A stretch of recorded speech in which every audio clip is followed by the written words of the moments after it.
어떤 사람에게 신앙이 있는지, 또 있다면 얼마나 신앙이 있는지 그것을 알 수 있는 방법이 뭘까요? 얼마나 교회를 오래 다녔는가, 또 성경 지식이 얼마나 있는가, 그것도 중요할 것입니다. 그러나 그것보다 훨씬 더 핵심적인 것이 있습니다. 어떻게 하면 그 사람이 신앙이 있는 사람인가, 있다면 얼마나 신앙이 있는가, 그것을 알 수 있는 방법은 결정의 순간, 뭔가를 결정할 때 어떤 기준을 가지고 결정하는가, 그것으로 그 사람의 신앙을 알 수가 있습니다. 그것이 결정하는 것, 이것이 신앙의 본질입니다.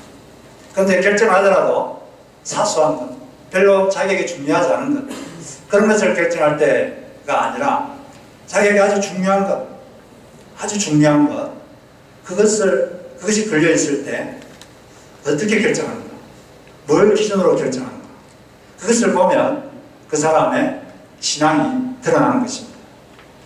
현대인들에게 중요한 게 뭡니까? 뭐가 중요하죠?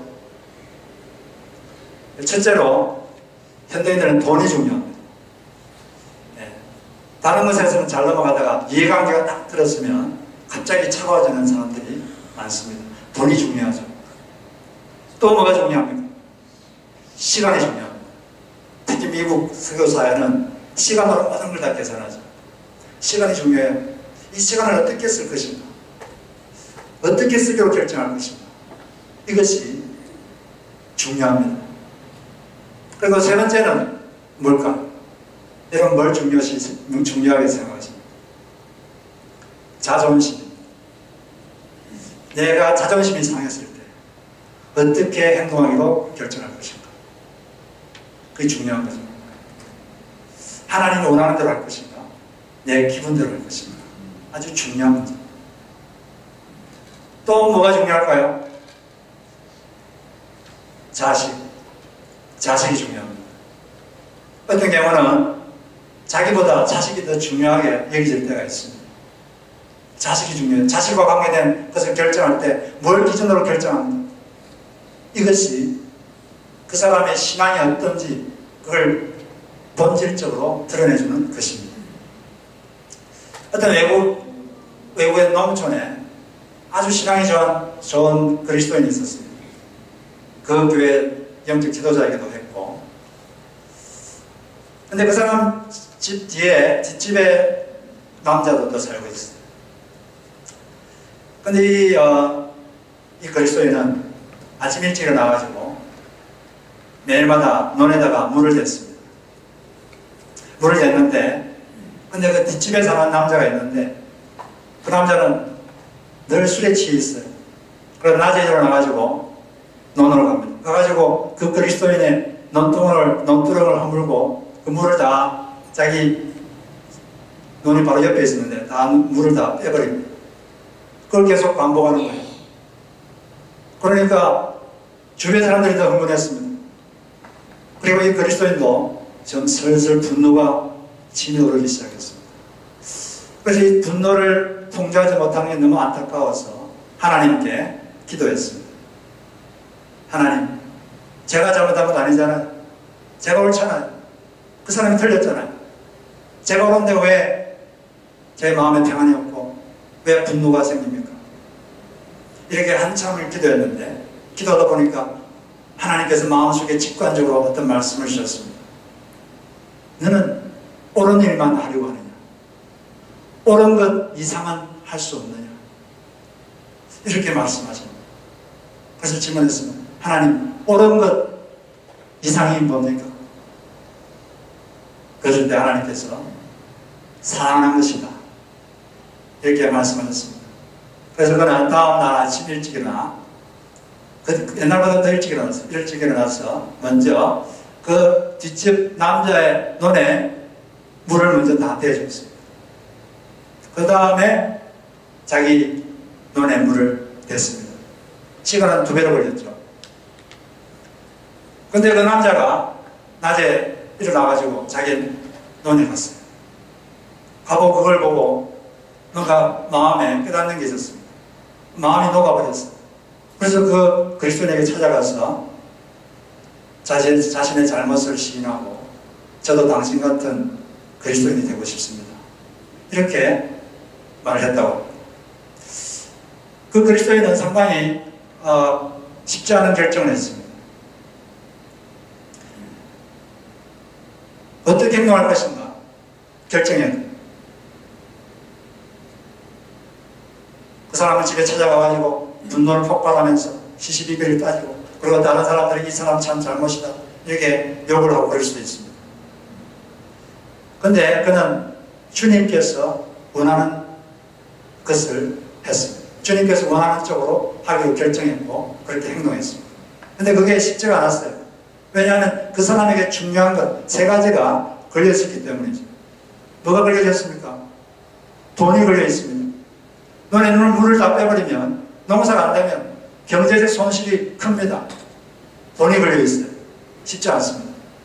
두 번째는 시간이 걸려있습니다. 물을 아침 일찍 일어나서 열심히 물을 댔는데 물을 다 빼버리면, 또 물을 안 대면 또 기어가 죽어버리죠. 또 두 배로 시간을 들여요. 시간이 낭비됩니다. 거기다가 또 자존심까지 걸려있어요. 자기가 열심히 했는데 말도 없이 뺏어가고요. 한두 번도 아니고 계속 미안하다 말도 없고, 그것은 일종의 그 사람을 모독하는 거죠. 일종의 모욕입니다. 자존심이 아주 상한 일이죠. 그런데 이 사람은 자신의 감정대로 하지 않고 주님께서 뭘 원하시는가 그것을 듣고 그 주님께서 원하는 쪽으로 하려고 애를 쓰고 그렇게 했습니다. 그렇게 해서 하나님의 뜻이 이루어진 거죠. 선택의 순간, 결정의 순간 자신은 어떻게 결정하는가, 이것이 신앙의 본질입니다. 예수님을 주님으로 믿는다는 것은 예수님을 자기 인생의 주인으로 믿는 것인데, 그 말은 이제 저는 당신이 원하는 대로 결정하겠습니다, 그런 뜻입니다. 그렇기 때문에 그리스도인은 예수를 자기가 믿는다고 생각한다면 우리 결정할 때 내 감정이 아니라 내 이익이 아니라 주님께서 원하는 것으로 결정하는 사람이 되어야 되는 것입니다. 그런데 북이스라엘 아합 왕은 결정의 순간, 선택의 순간에 주님께서 미리 결정한 대로 결정하지 않고 주님의 결정을 뒤집었고 자기가 원하는 대로 결정해서 하나님께 강한 책망과 징계를 받게 됩니다. 열왕기상 20장은 2차에 걸쳐서 아람군, 지금의 시리아죠. 시리아군이 북이스라엘을 쳐들어온 이야기입니다. 지난주에 2차로 침입했는데, 침입하기 전에 하나님이 너희들이 힘을 기르라, 군사를 기르라, 힘을 기르라 해서 힘을 길렀어요. 힘을 길렀는데도 2차로 침입했을 때 여전히 너무나 크게 열세입니다. 근데 하나님께서 북이스라엘을 이기게 하셨어요. 왜냐하면 하나님께서 아람군들이 밀실에서 작전의 일을 하는 그 이야기를 듣고 하나님이 분노하셨습니다. 자기들끼리 모여가지고 밀실에서 작전의 일을 하는데 그들이 이런 말을 하는 거예요. 여호와라는 신은 산지에서는 힘을 쓰지만 평지에서는 힘을 못 쓴다. 그러면 우리가 1차 침입 때는 산지에서 싸웠기 때문에 졌지만 2차 때는 평지에서 싸우면 이긴다. 이런 말을 합니다. 하나님께서 심하게 자존심 상하셨습니다.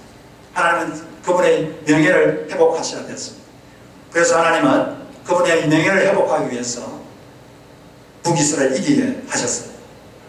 그래서 이제 수많은 아람군들이 쳐들어왔는데 많이 죽었죠. 그리고 패잔병들이 어떤 도시에 도망갔는데 도망간 도시의 성벽이 무너졌습니다. 무너져서 27,000명이 죽었어요. 그리고 그 왕과 신하들이 어떤 골방에 그렇게 들어가게 됐습니다. 거기 피신한 거죠. 근데 거기서 살기 위해서 한 가지 꾀를 마련했습니다. 그래서 이 베나닷 아람 왕이 북이스라엘 아합 왕에게 제안을 합니다. 어떻게 제안하냐면, 저희 아버지가 당신 아버지에게서 뺏은 성읍들을 모두 돌려드리겠습니다. 그리고 저희 나라의 수도인 다마스커스에 당신을 위하여 거리를 조성해서 거기에 당신을 위한 시장을 조성하도록 하겠습니다. 이러니까 아합 왕이 듣기가 좋았어요. 그렇게 합시다. 그래서 조약을 맺었어요. 조약을 맺고 그 베나닷 아람 왕을 살려보냈습니다. 근데 살려보낸 직후에 어떤 무명의 선지자가 그 아방을 찾아왔어. 그리고 어미명한 말을 합니다. 42절에 보니까 다음과 같이 말했어요. 여호와께서 말씀하셨습니다. 다음과 같이 말씀하셨습니다. 내가 멸망시키기로 작정한 사람을 너가 직접 놓아주었습니다. 너는 그 목숨을 대신하여서 죽게 될 것이고 너의 백성은 그의 백성을 대신하여 멸망할 것이다. 하나님께서 미리 그 사람을 죽이기로 이미 다 작정하셨고 아마 이것이 선지자를 통해서 그 전에 이 아합왕에 이미 다 전달이 되었던 것 같습니다. 그런데 이 아합왕은 하나님 결정을 이미 알고도 하나님의 결정대로 하지 않고 이익이 되니까 자기의 결정대로 해버리는 거죠. 하나님은 이 아람 왕을 심판하기로 작정하셨습니다. 악도 양이 있는데 악의 양이 차면 하나님의 심판이 있죠. 기도도 양이 있죠. 기도도 양이 있습니다. 양이 차면 기도의 응답이 있어요. 악도 마찬가지입니다. 악도 차면은 하나님의 심판이 있는 거죠.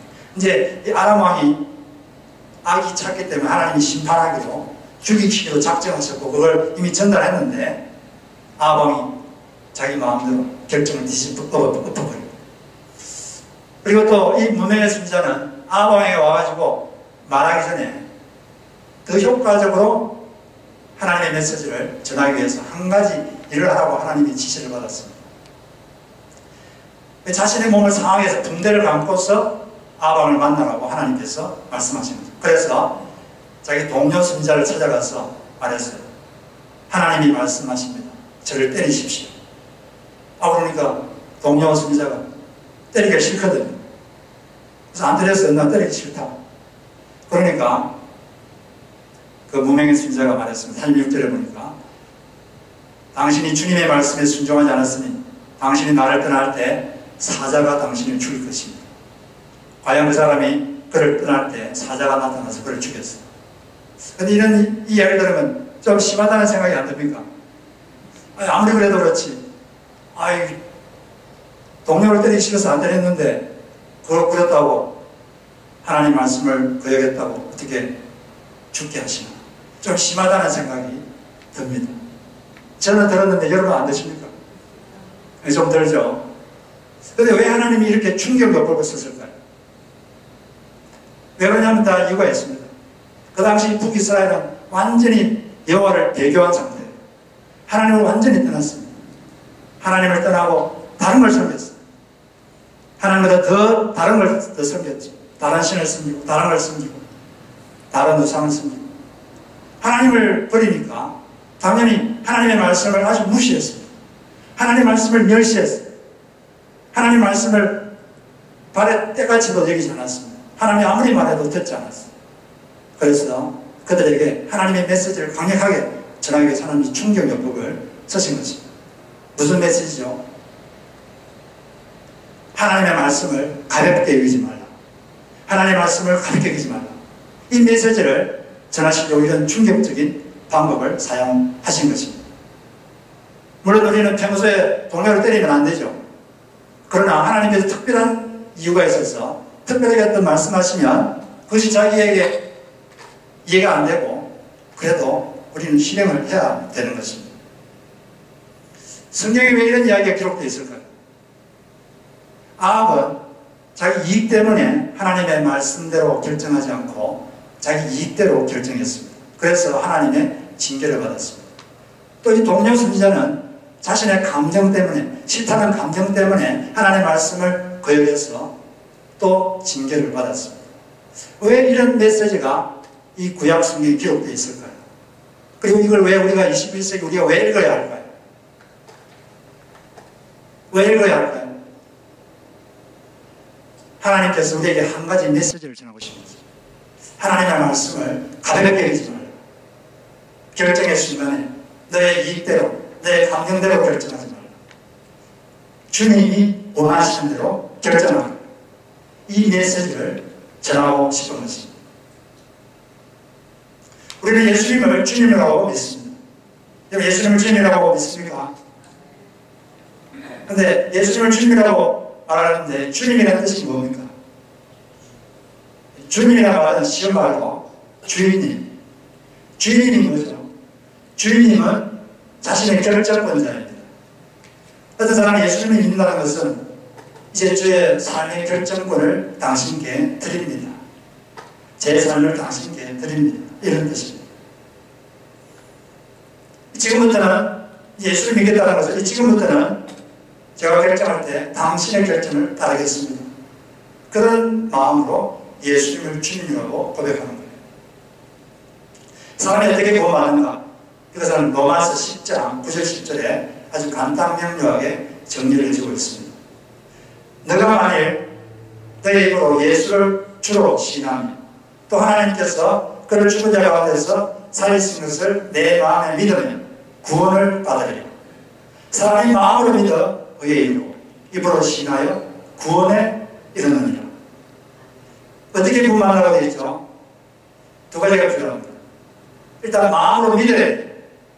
마음으로 믿고, 두 번째 믿은 것을 입으로 시인할 수 있어요. 마음 앞에서. 마음으로 믿는 것과 입으로 시인하는 것, 이 두 가지가 동시에 필요합니다. 둘 중에 하나가 없으면 안 됩니다. 그러면 마음으로 무엇을 믿어야 될까요? 두 가지를 믿어야 되는데, 마음으로 두 가지를 믿어야 되는데, 첫째는 예수가 주님이시다. 이걸 믿어야 됩니다. 두 번째는 예수가 2000년 전에 십자가에 죽은 예수님이 다른 사람 죄 때문에 아니라 내 죄 때문에 죽으시고 3일 만에 부활하셨다. 이걸 마음으로 믿어야 됩니다. 이게 믿어져야 됩니다. 그 다음에 입으로 고백할 수 있어요. 그런데 개중에는 입으로만 주님이라고 하는데 마음으로 안 믿고 입으로만 주님으로 하는 그런 사람도 있을 수 있다는 것을 예수님께서 말씀하신 적이 있습니다. 그게 어디냐면 마태복음 7장 21절에 보면 다음과 같이 되어 있어요. 나더러 주여 주여 하는 자마다 다 천국에 들어갈 것이 아니요 다만 하늘에 계신 내 아버지의 뜻대로 행하는 자라야 들어가리라. 여기 보니까 입으로 예수님 보고 주님이라고 말해도 구원받지 못한 사람이 있다는 거예요. 왜 그렇죠? 그 사람은 마음으로는 안 믿기 때문에, 마음은 예수님이 주님을 안 믿기 때문이죠. 마음으로 주님을, 예수를 주님으로 안 믿는 사람이 특징이 뭐냐? 그 삶의 특징을 여기 말해 놓았는데, 그게 뭐냐면 아버지의 뜻대로 행하려고 하지 않는 사람이라는 거죠. 주님의 뜻대로 행하려고 하는 자세가 없는 사람, 그런 것입니다. 예수를 진짜 자기 인생의 주님을 믿는 사람은 기본 태도가 있어요. 그게 뭐냐면 주님께 순종하겠습니다. 주님께 순종하려는 기본 자세가 있어요. 이 기본 태도가 있어요. 그 사람이 마음으로 예수를 믿는지 안 믿는지 그걸 알 수 있는 방법은 그 사람이 예수님께, 주님께, 하나님께 순종하려는 태도가 있는가 없는가, 이걸 질문해 보면 돼요. 주님께 순종하려고 애를 쓰는가? 그게 중요합니다. 주님께 순종하려고 애를 쓰고, 애를 쓴다는 건 쉽지 않으니까 애를 쓰는 거죠. 근데 애를 쓰다가 사람이 연약하니까 못할 수도 있죠. 그럴 때는 마음이 아파하고 괴로워 하나님께 나가서 하나님, 제가 불순종했습니다. 제가 잘못했습니다. 저를 용서해 주십시오. 이렇게 회개하는 모습, 이런 모습이 있는 사람이 마음으로 예수를 믿는 사람입니다. 그런데 또 이 마태복음 10장 21절을 너무 극단적으로 해석해서 내 아버지의 뜻대로 100% 행하는 자라야 천국에 들어간다, 이렇게 또 해석해버리면 여기에서 천국 갈 수 있는 사람이 있을까요? 저는 자신이 없는데 여러분 100% 지킬 자신 있습니다. 네.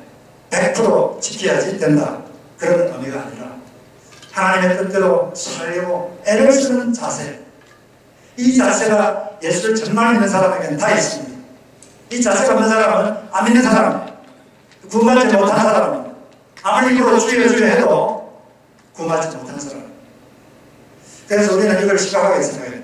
여러분들은 주님께서 말씀하신 걸 지키려고 애를 쓰십니까? 힘들어도 순종하려고 몸부림치십니까? 그리고 안 되면, 하려고 했는데 안 되면 마음이 괴로워 힘들어 주님께 나와서 죄송합니다. 제가 불신중했습니다.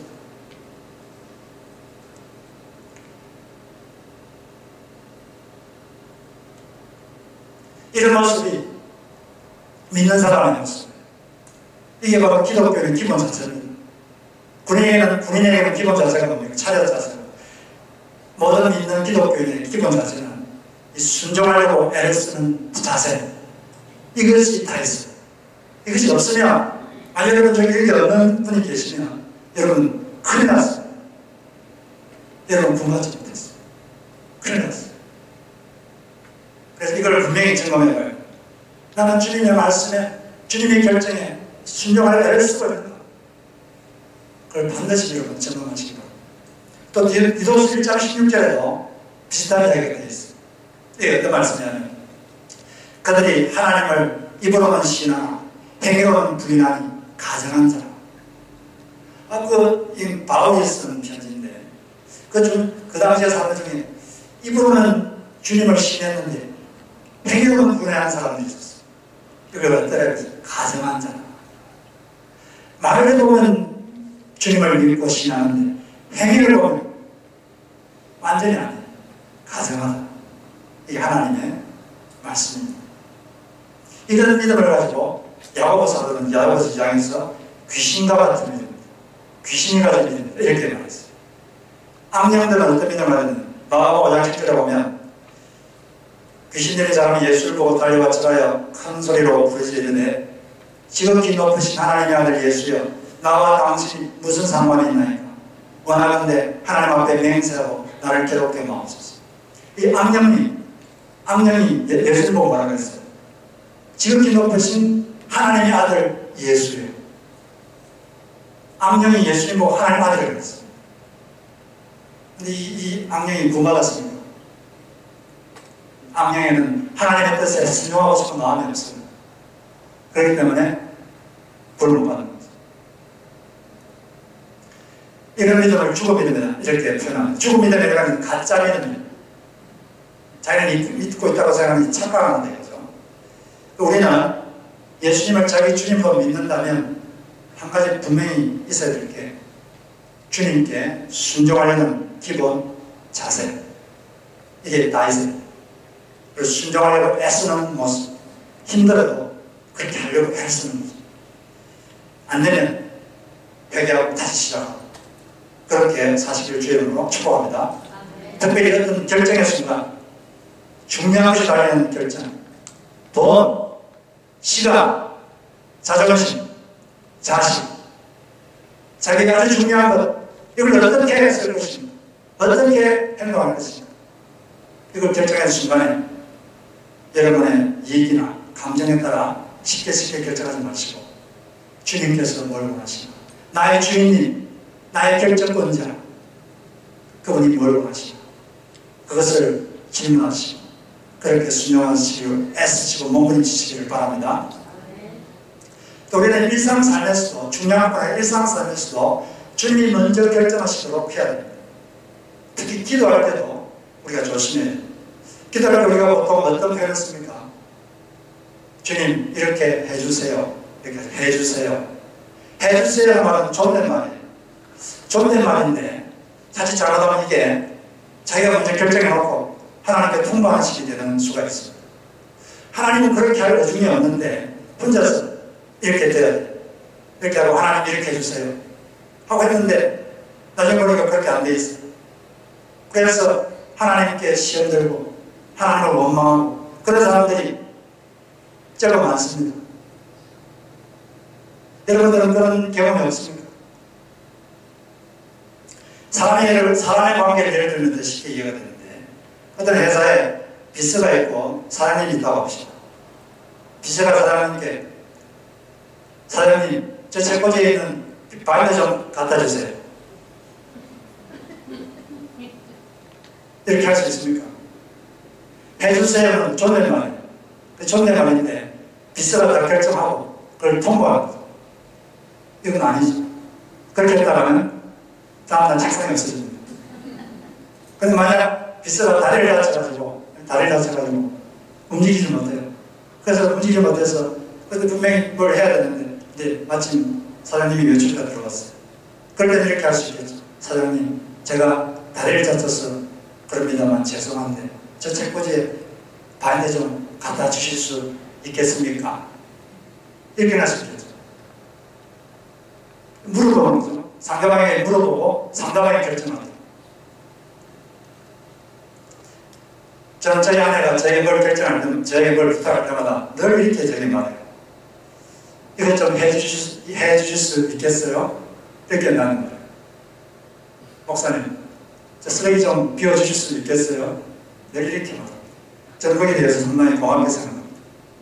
명령하시고, 목사님 저 쓰레기 좀 갖다 버리세요. 그렇게 하지 않고, 늘 이렇게 해주실 수 있겠어요? 이렇게 하는 게 상당히 고맙게 생각하고, 그렇게 하고 있습니다. 기도할 때 마찬가지예요. 하나님께 먼저 하나님의 의중을 알아야 됩니다. 하나님의 뜻이 뭔가 알아야 됩니다. 그런데 하나님의 의중은 이미 성경에 대부분 다 기록되어 있습니다. 조세일러 같은 케이스는 10편 68편 5절 하나님은 고아의 아버지시다. 이 말씀을 딱 받았어요. 그리고 고아와 운영할 때 고아들이 먹을 게 없을 때마다 이 말씀을 생각하면서 하나님, 당신이 고아의 아버지십니다. 당신이 이 아이들을 먹일 책임이 있습니다. 그러면 당신이 이 아이들이 먹을 것을 주세요. 그러면 하나님께서 이런저런 방법으로 2000명 되는 고아들이 먹을 걸 주시고 그런 게 한두 번이 아니죠. 이분은 그래서 하나님의 의중을 알기 전에 어떤 문제가 생겨도 기도를 잠시 멈추고 이 성경에서 하나님의 의중이 뭔가 그걸 이제 확인한 다음에 기도를 했다고 합니다. 어떤 케이스는 어떤 문제가 생겼는데 하나님의 의중이 뭔지를 몰라서 3, 4일 동안 기도를 안 하고 성경을 찾아보다가 거기서 하나님의 의중을 그때서 이제 발견하고 그때부터 기도를 시작했던 기록이 있습니다. 하나님의 의중을 알아야 됩니다. 내가 마음대로 결정해서 하나님께 통보해서는 안 됩니다. 왜냐하면 하나님이 우리보다 위에 권위자시기 때문에 우리 그렇게 하면 안 돼요.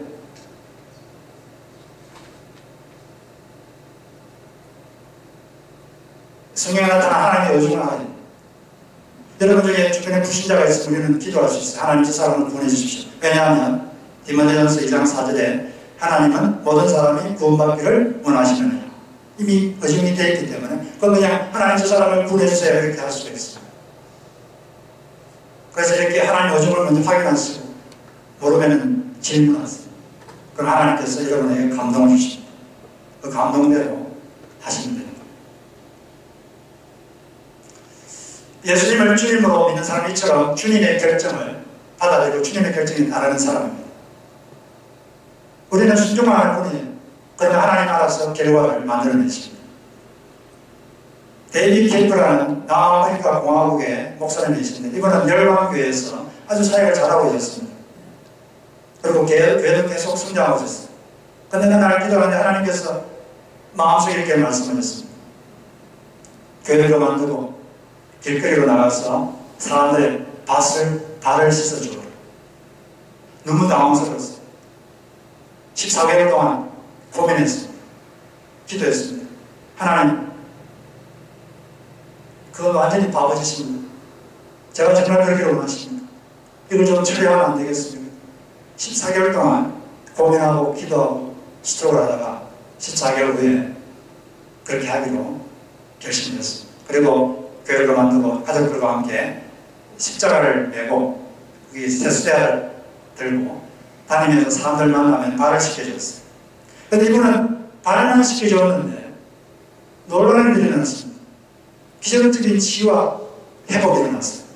어떨 때는 조직폭력배에 속한 사람의 발을 씻겨줬는데 발만 씻겨줬는데 그 사람이 그 자리에서 회개하고 예수를 영접했어요. 그리고 그때부터 이 목사님을 따라다녔습니다.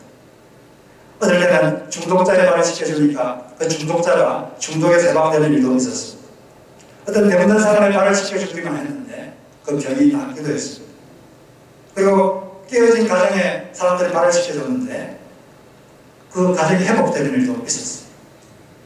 이 사람은 한 게 그냥 발을 씻길 수밖에 없어요. 하나님이 그걸 하라고 하니까 자기는 그밖에 한 게 없는데 그런 일이 일어난 거죠.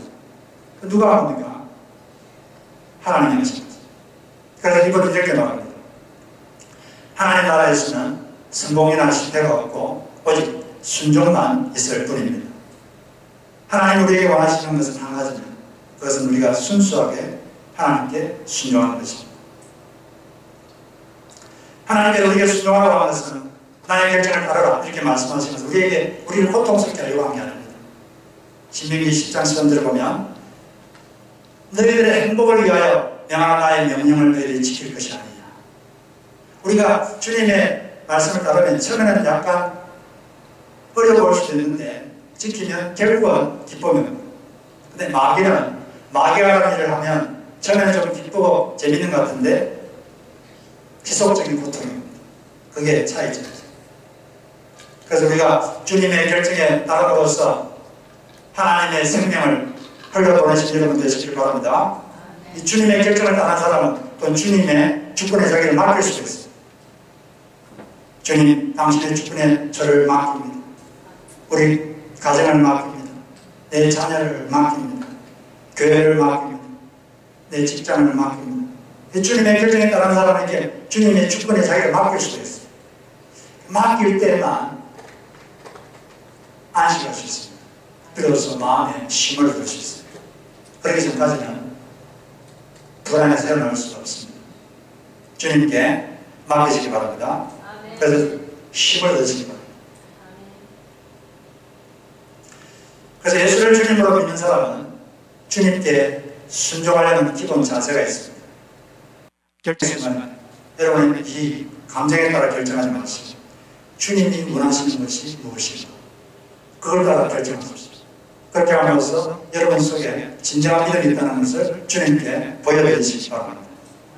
특히 돈, 시간, 자존심, 자녀가 걸려있는 문제를 결정하실 때 특별히 그렇게 하시기 바랍니다. 제가 주보에다가 적용 질문을 하나 적어놨는데 한 주간 동안 살면서 중요한 것을 결정하는 한 가지 경우에 자신이 무엇을 기준으로 결정하는지 한번 관찰해 보십시오. 이렇게 되어 있는데 일주일 동안 여러분 결정의 순간에 어떻게 결정하는지 한번 살펴보시기 바랍니다. 주님께서 순복하셔서 순종하는 자에게 주시는 하나님의 은총이 충만하기를 주의 이름으로 축복합니다.